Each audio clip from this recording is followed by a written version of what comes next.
Welcome to the Saturday Cup of Joe podcast.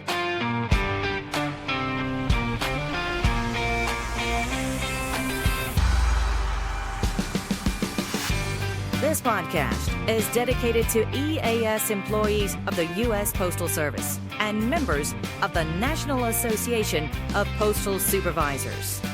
So, pour yourself a cup of coffee and join us for today's episode.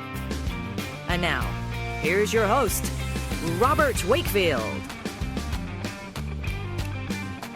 Good morning, Branch 32, and good morning, NAPS family. From wherever you're listening, welcome to the Saturday Cup of Joe podcast, presented by the Nashville Post Office Credit Union. We're so happy that you are listening today, wherever that may be. I'm Robert Wakefield, the host and the president of Branch 32. Thank you very much. Thank you. Got a great show lined up for you today. So let's go ahead and pour that first cup.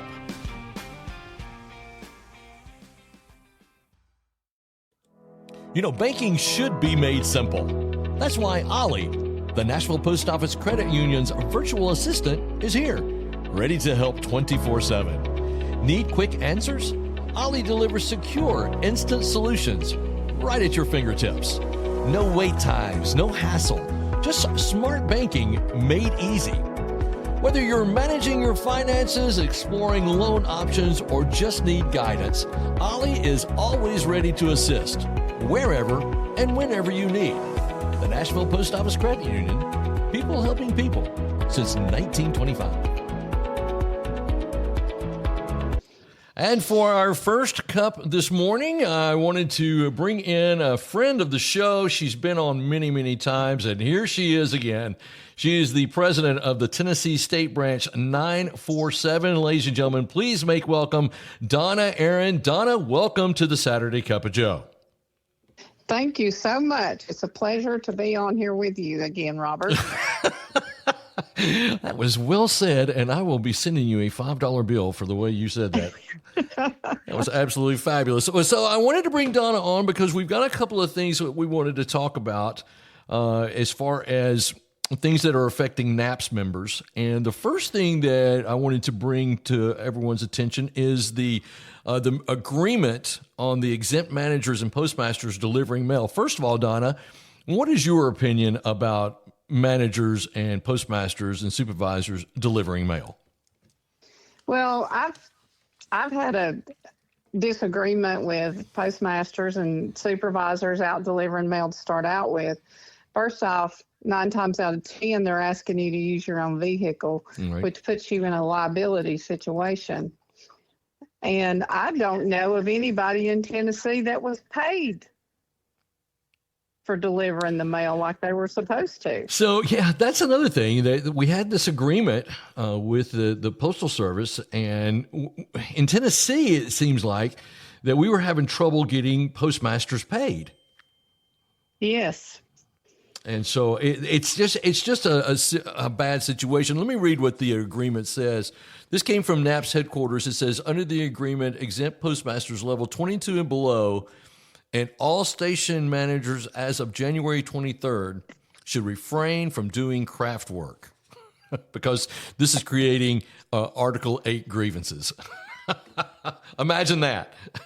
They had to know that was coming. Well, sure. One of my members, I'll tell you this, Donna, one of my members sent me an article that was in one of these federal magazines that the Inspector General did payouts inspection to the unions, and from 2021 to 2023, I believe was the years, and the Postal Service paid out over $830 million in grievance payments. And part of it was because managers and postmasters were doing craft work. Exactly. And the thing of it is, when you're doing the craft work, especially out in the stations, you're cutting your own throat as far as your budget is concerned. Oh, yeah. Talk about that a little bit. Well, if you're doing the craft work, then it's not being charged on your budget as craft work. So eventually you're going to lose those hours in your budget because you're showing that you don't need them. Right, right. And that's where the catch-22 comes in. Is if you put it in as craft work, well, the unions are going to file a grievance and they're going to get paid, and it still show up in your budget. So it's just not a win-win for anyone, is it? No, it's not. Did you hear of any postmasters or supervisors if they had any accidents while they were delivering mail? I haven't heard that, but I was just curious. Yes, I have had situations where postmasters have contacted me and said that they had an accident while out delivering the mail, and they were a little shocked that the post office was not going to cover their vehicle. Oh, yeah. We'll talk about that another time. That's a good thing to talk about. So if postmasters or supervisors are instructed to deliver the mail, what should be their response? Their response should be, I have this notification that we're not supposed to do this anymore. And anytime you get an instruction that you have questions about that you think is not proper, you need to put it in writing to your manager. I understand that you want me to do X, Y, Z. Mm-hmm. If I am confused about this, please respond back to me. You won't ever get a response back. Not on email, you won't. not in writing. They'll probably call you and go, what are you doing? And I would just say, I'm covering myself here because you're asking me to do something that headquarters has said don't do it. Yeah, that's exactly right. So this whole thing, they kept extending, the Postal Service kept extending this agreement on and on and on until January 23rd. And I'm assuming, and I have no inside knowledge of this, I'm assuming it's because of the amount of grievance payments that they were making. The grievance payments, I think, had something to do with it. Now, I don't know this for a fact, but I know in Tennessee we had 7 cases where they tried to come back and take pay from postmasters who were working. There was never a dispute that they were actually working, but they got extra pay.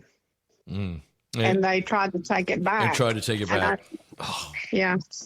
That is so bad. That is so bad. So that's the first thing that I wanted to talk about. So if you are a supervisor or a postmaster and you are instructed to carry mail, that agreement no longer is valid. It ended on January 23rd.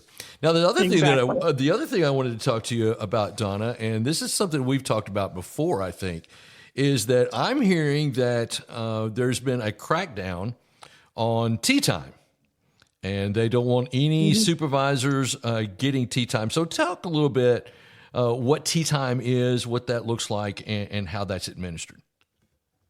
Well, that is anytime a supervisor who is designated as a special exempt. And if you're special exempt, you can earn extra straight pay on anything you work over 8.5 hours. Okay. So if you're on the clock for more than 8.5 hours, then you earn extra straight pay. Okay, so not overtime. It's not overtime. It's not overtime like the unions get, but it is extra time. And so they call that tea time. If you ever hear any supervisors or postmasters talk about tea time, that's what this is. It's in section 434.144 is where you find this. And it says FLSA special exempt employees and EAS 18 positions and below are eligible for EAS additional pay if authorized to work over 8.5 hours on a scheduled day. So talk about if authorized. That seems to be an important part of it. Yes. And the thing of it is, I know we had this situation in the plants a few years ago where they said, nobody works over 8 hours. Okay. Nobody gets tea time. And the thing I told them, first off, I don't understand why y'all upset about it. Right. At 7.5 hours, you notify your manager, here's what I got left. I'm going home in 30 minutes. Please and then advise. they have to respond back to you Right.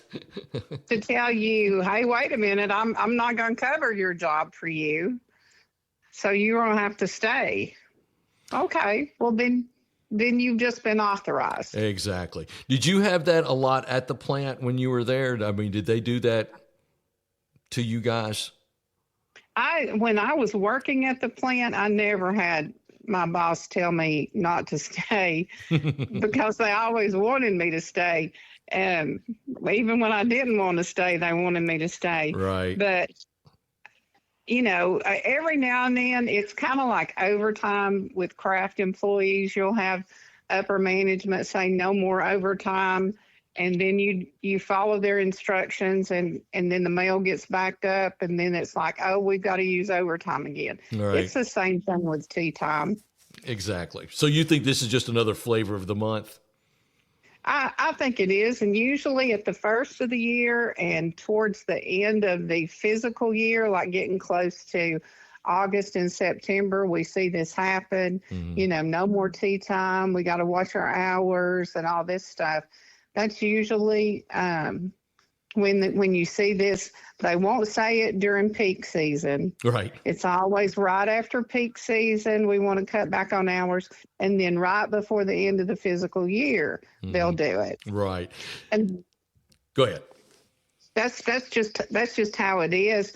And the thing of it is, they're wanting you to work off the clock. That's it. And I highly, disagree with anybody working off the clock. Okay. So let me ask you this question, because that's exactly where I was going to go next. If this person is told that they have to work over their 8.5 hours and they're saying, get off the clock but finish the job, what should the response be? I'm not working off the clock. That's it, isn't it?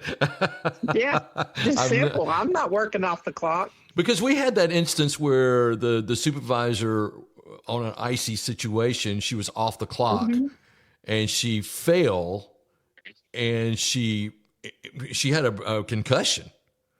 And the Postal Service didn't want to take care of her because she was supposed to. What are you still doing here? You weren't supposed to be working. So exactly. It's a safety issue along with everything else, isn't it? Yes, it is. Because if you get hurt and you're not on the clock and you're in the building, it's going to be a problem. Mm-hmm. They're going to look at disciplining you, possibly even trying to fire you because you got hurt and you weren't on the clock. Right. Well, that is great, Donna. I really do appreciate you coming on today and talking about these two issues.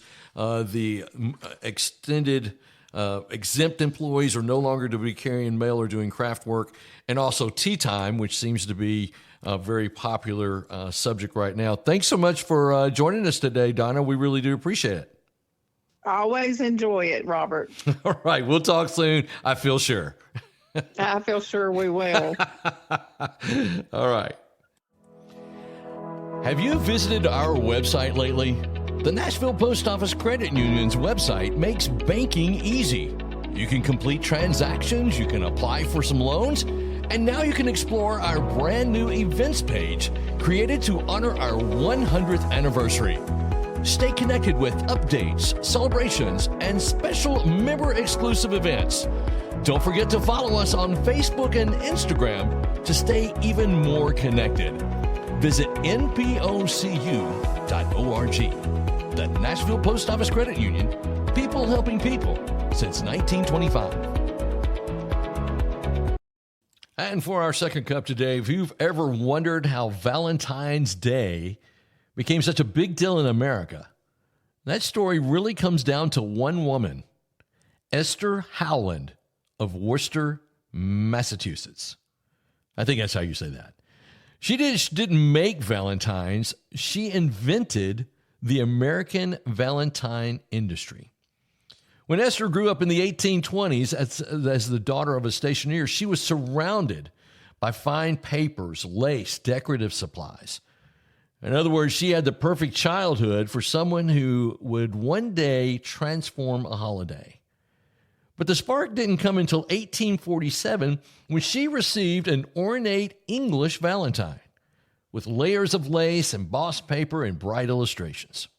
It was beautiful, delicate, and unlike anything being made in the United States. Now, most people would have admired it and moved on, but Esther looked at it and thought, we can do that. We can do this here and maybe do it even better. So she created a few sample cards of her own, those intricate, layered, full of charm cards, and handed them to her brother, who was a traveling salesman. And she hoped that he might bring back a few small orders. Instead, he returned with hundreds of orders. And suddenly, Esther had a business before she even had a business plan. And when she started making those cards, people loved them. Esther's Valentines spread across the country, turning a small handwritten tradition into a booming cultural moment. By the late 1800s, factories were producing Valentines by the millions, and the Postal Service was dealing with massive February mail surges. So that's why Esther Howland is remembered as the mother of the American Valentine. She just didn't make cards. She shaped a tradition, and every time someone opens a Valentine's today, whether it's sweet, funny, or sentimental, they're touching a little piece of a legacy that she started. So, happy Valentine's Day to all NAPS members, and thank you so much for listening to the Saturday Cup of Joe podcast, presented by the Nashville Post Office Credit Union. Please share this and like this podcast with every NAPS member that you know. And if you want to drop us a line, you can do that at napsbranch32.org and just use the chat feature at the bottom right-hand corner. We would love to hear from you. So thank you so much for listening. We really do appreciate it. And remember, every great weekend starts with a great cup of Joe. We'll see you next time.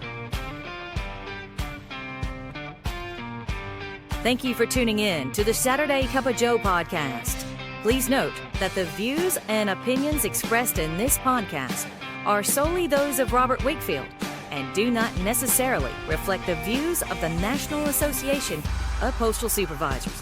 We welcome your questions and comments, so send those to SaturdayCupOfJoe@gmail.com.